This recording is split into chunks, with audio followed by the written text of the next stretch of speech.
не с точки зрения страшности этого процесса, да, а как попробовать не заболеть, в общем, этим заболеванием. То есть профилактикой заниматься. Дело в том, что, конечно же, все мы, все и медики, мы сами не любим обследоваться, не ходим в больницу, пока не приспичит. Так, да?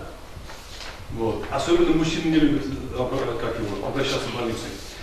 У нас в поликлинике, около кабинета моего, каждый день сидит, например, 20 человек, из них где-то 3 мужчины, 3 мужчин. Все остальные женщины. Женщины себя немножко любят, и у них это с этим более-менее происходит. Они приходят на профилактические медицинские осмотры, диспансеризации проходят, где мы выявляем раковые заболевания на ранней стадии. И когда на ранней стадии выявляешь рак, хорошо лечить, и практически люди живут 100 лет после лечения. Вот. Обычно население знает этих больных, когда их хоронят, к сожалению. Вот говорят, вот такой человек умер. А вообще уже извлеченных от рака на учете у нас состоит сегодня 1100 человек на нашей. На первом месте по смертности, значит, составляет сердечно-сосудистое заболевание, а на 3-м месте смерть от онкологических заболеваний. Вот рак легких – это проблема курения, к сожалению. Вот. В прошлом году у нас заболело 23 человека от рака легкого, то есть в прошлом году взяли на учет. Из них 23 человека, 20 мужчин, из них только один не курил, а у остальных стаж курения до 40 лет. То есть они начали курить 12 лет в своем подростковом возрасте, и всю жизнь курили, и по много курили, то есть это по 2 пачки сигарет в день. Какой организм выдержит, да? И 3 женщины, то есть заболело, у которых мужья курили. Женщины не курили, и они жили в семьях, где курящий муж. И вот этот фактор тоже немаловажное значение имеет. То есть в семьях, где мужики курят дома в присутствии жены, или ну, не на улице, да, есть такие люди. Вот. Вы об этом тоже знаете. Вот. То есть и дети, и все страдают при этом. Ну, вот рак губы, ротовой полости, языка, горла, пищевода. Каждый из 4 человек в жизни может заболеть опухолью, то есть злокачественной, да? С чем это связано? Вообще, чем мы дольше живем, вообще считается, тем больше вероятность заболеть рак при цепи, скажем так, простыми словами судя. За рубежом, в странах Европы, с сердечно-сосудистым заболеванием уже смертность снизилась. Там на первое место по причине смертности выходит рак любой локализации. Там люди долго живут, 100 лет. Вот. То есть не все мы доживаем до своего рака, а умираем от инфаркта и инсульта, к сожалению. Где-то 80% случаев рака можно избежать благодаря вот нашим действиям. Фактор питания вообще выставляется на первое место. Как мы питаемся, правильно питаемся или нет и так далее. Что я хочу сказать на эту тему, про питание. Питаемся мы все неправильно. В плане чего? Вот утром мы встали, кто завтракает хорошо? Не завтракаем почти, да? Или кто-то первый, второй, третий кушает? Есть такие люди? Утром, что ли? Да. То есть попили мы стакан кофе с бутербродом, да? Ну, да. И на работу идем, ходим мы целый день. К обеду там что-нибудь из дома взяли с собой, вот перекусили тоже. А основной прием пищи у нас ночью. Приходим домой, наедаемся вот это 1, 2, 3, 4, 5, и потом еще выпьем на ночь. И дышим через раз лежим. Поэтому наш организм ночью не отдыхает, мучается, чтобы переваривать вот эту массу этого всего, то, что мы съели. Вот. Конечно, страдает при этом все. И сердце, и печень, и легкое, и что хотите, все. А чем мы вообще питаемся, да? Заходить в наши гастрономы и купить что-либо там съедобное, это очень проблематично. Все мы знаем, там продукты лежат консервированные, они не портятся, колбаса обычно, да? Вот из всего там сделано, почитать, там ужаснуться может, там мяса нет, это составы, какие-то субпродукты и прочие дела. То есть это явно нехорошая вещь. Вот. Поэтому, конечно же, да, если мы говорим о том, что надо нам кушать овощи и фрукты, из-за того, что они так подорожали у нас в магазинах, любой пенсионер, все мы, как бы сказать, да, кто на зарплату живем и так далее, не можем себе позволить столько, сколько его нужно. Такие страны, как Греция, Италия, там очень низкая заболеваемость любым раком. И женские локализации, и мужские, и все, что хотите. У них в еде, в рационе, на 1, 2, 3, это все составлено из каких-то видов капуст. То есть там с мясом, да, вот это все. Вот. И это в итоге выводит из организма ненужные продукты, которые накапливаются в кишечнике, благодаря капусте. То есть мы тоже здесь можем, капусту можно и тушеную, и свежую, и соленую, и какие там бывают у нас они дома. Все мы знаем, что в странах, азиатских странах, там, кавказских странах, да, они кушают много мяса, но при этом они очень много зелени съедают с этим мясом. Вот. Злоупотребляют с возрастом. Вот мясо, да, хорошая вещь. Без мяса, наверное, многие не живут. Но после 60 лет аккуратно переходить надо на такие продукты, как рыба или курицу. Вот. А тяжелое красное мясо, оно будет засорять сосуды почек, печень и прочее. То есть она тяжелая пища с возрастом. Вот. Как минимум 3 раза в неделю включайте меню морскую рыбу. Самый такой хороший продукт из рыбы – это мойва. Мойва, об этом химиотерапевты даже говорят им. Вот.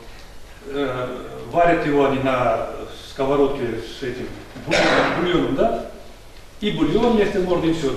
Даже любому из нас весна сейчас идет, мойву. Пожалуйста, если она свежая, она очень полезная. То, что вот наши дети любят, то, что мы тоже, наверное, уже перекусами занимаемся, что там быстро взяли, перекусили, быстро пожарили, вот, особенно эти вот сосиски. Если мы каждый день съедаем такой километр колбасы, там жареный, не знаю чего, да, у нас, естественно, продолжительность жизни резко упадет. И это неправильно будет.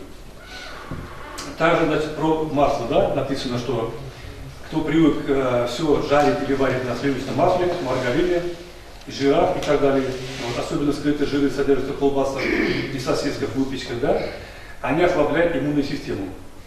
Мы не можем после даже 50 лет съедать этого шмака сала, как раньше, может быть, в молодости, да, себе там могли. Пища должна быть богатой клетчаткой.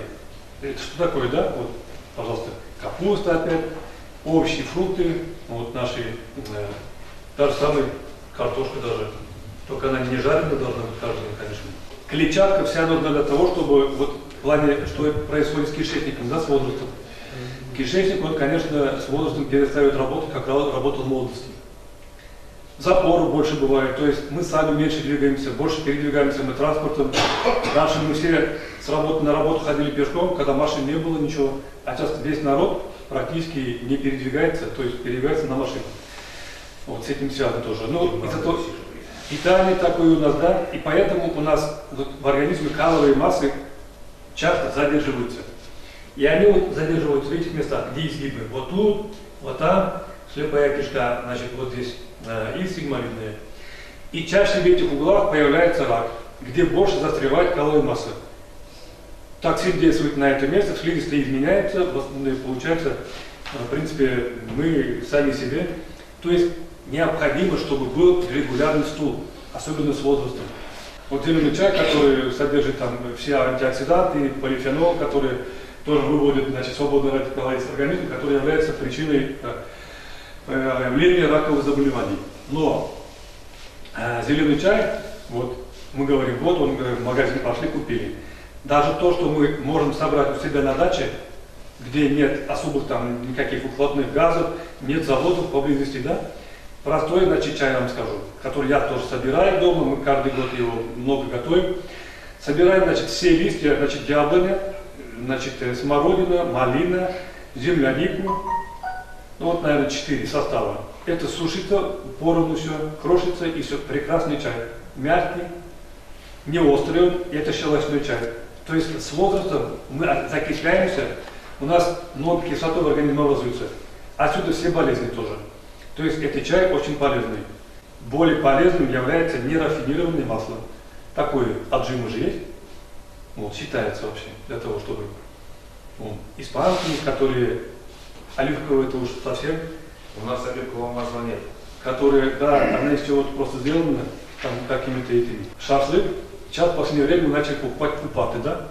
Куда-то выезжаем, купаты эти вот, типа колбаски, да? Они быстро жарятся, можно сказать, побыстрее, возни мало. Вот. И в последнее время есть уже данные, что эти купаты вообще практически, то, что мы жарим на костре и потом съедаем, они намного, то есть не только бесполезные, а вредные для здоровья, нежели лучше шашлык. из мяса. Все, что красного цвета, мясо лежит. Это, конечно, большое количество нитратов. Почему они такого цвета?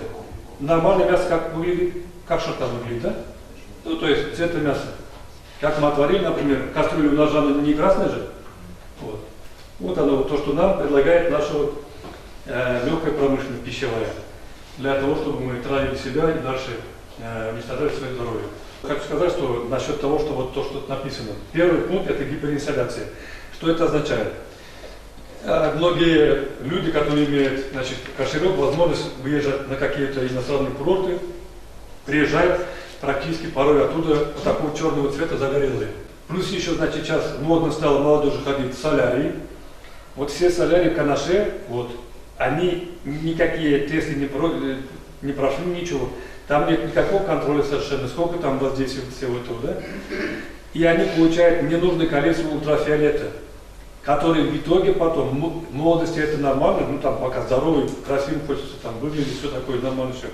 А молодость, значит, после 35 лет и начинается у них проблемы. Пигментное образование кожи, да? У многих оно есть, это родинки, начинают расти, размножаться, появляются новые какие-то, то есть это прямой путь появления раковых опухолей кожи. То есть мы здесь родились, нам этого солнца достаточно.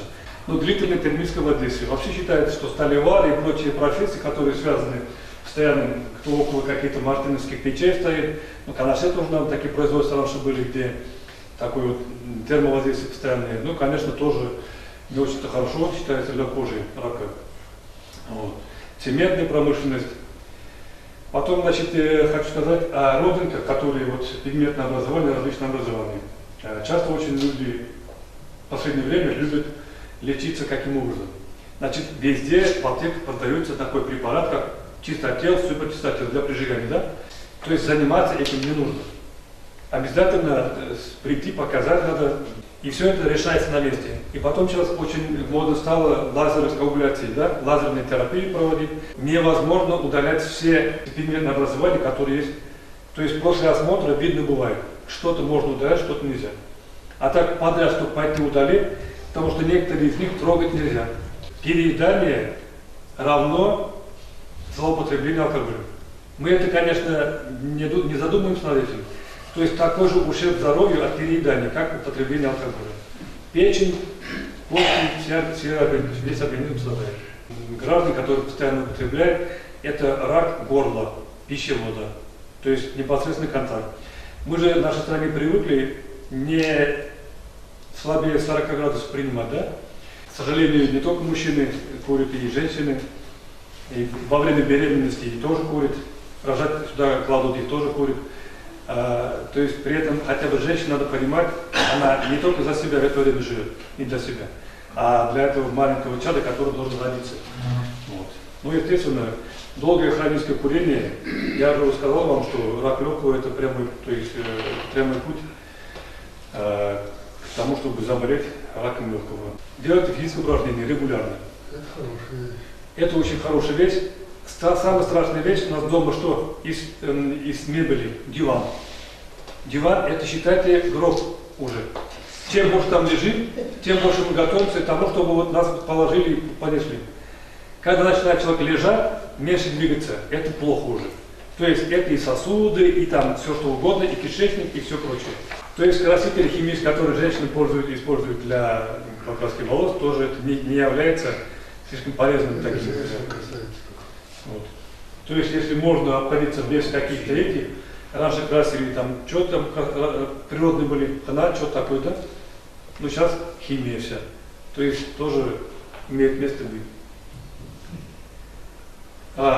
Эмоции, да? То есть все заболевания, все проблемы нашего здоровья в первую очередь связаны со стрессами.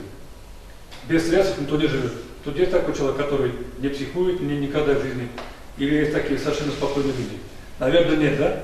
Если мы живем в этом мире, то, естественно, мы сталкиваемся везде. И на работе, и дома, и на улице, и в магазине где-нибудь по очереди. Поэтому японцы придумали правильно. То есть они один раз в неделю позволяют, значит, оставить фигуру этого своего начальника и целый день пинают туда, чтобы свои эмоции туда выкинуть. Вообще, уныние, да, это даже в Библии, по-моему, написано, не поддавайтесь унынию, да? уходить в какую-то вот депрессию из-за каких-то мелочей не нужно. Надо стараться находить какие-то позитивы, хотя это тоже трудно там, может быть, как сказать, настроить себя бывает надо, но тем не менее, ну, какие-то занятия должны себе придумать. То есть или спортом заниматься, физкультурой, или что-то в это время, я не знаю. Одинаково часто болеют, могут заболеть и богатые люди раком, и бедные, вот, и женщины, и мужчины. Ни от чего не зависит, с другой стороны, вообще. Вот.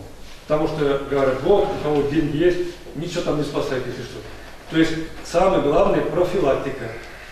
Чем раньше вы придете на приемы, не тянете, там, у вас что-то болит все время, там, непонятно, что дома. Вот, очень плохо, когда люди не идут вот к нам. Конечно же, психологически все боятся слова онколог. Тут придешь к онкологу, обязательно скажут, там, рак, там, и так далее. Вот.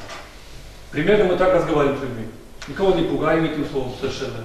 Слава Богу, сейчас, я говорю, методы хорошие есть, появились.